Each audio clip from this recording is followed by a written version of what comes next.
Our nation's state courts have been upholding our rights and liberties for hundreds of years. They honor tradition but lead in innovation, and they never stray from their founding principles.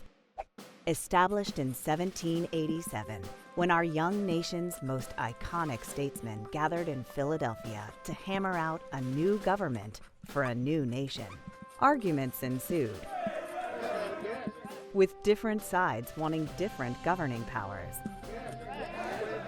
But one principle was shared by every person in that room: a guarantee of individual rights and liberties in the new United States of America. And how would these rights forever be protected? Through an unbiased judicial system that would review the actions of the executive and legislative branches of government. Should either of these branches meddle with any of our individual liberties outlined in the newly minted Constitution, people could come to the courts to be heard. Today, nearly 250 years later, the courts still have our backs. Yet when we think of the courts, we usually think of the high-profile rulings handed down by the Supreme Court of the United States. But you should know, it's the state courts that do the lion's share of the work. In fact, 96% of all court proceedings take place in state courts. And it's not just criminal cases.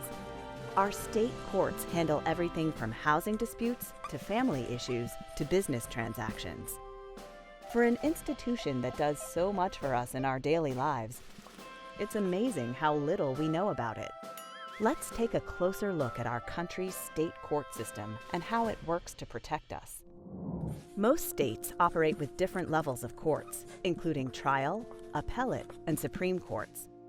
Cases begin in a trial court, where civil disputes and criminal cases are filed. These cases can be decided by a jury or by a judge, who make fair and impartial decisions based on facts.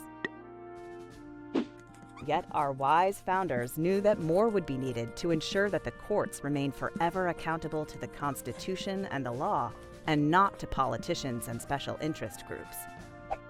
So they built in safeguards like the appeals process.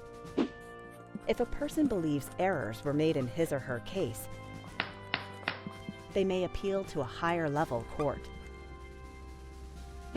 The founders also insisted on openness, meaning court proceedings, court records, and judicial decisions are open to the public. The courts stand proud of their unique position of making decisions based on law, not public opinion, of being fair and impartial, of being accountable to the law and the Constitution, and of always being open to the people.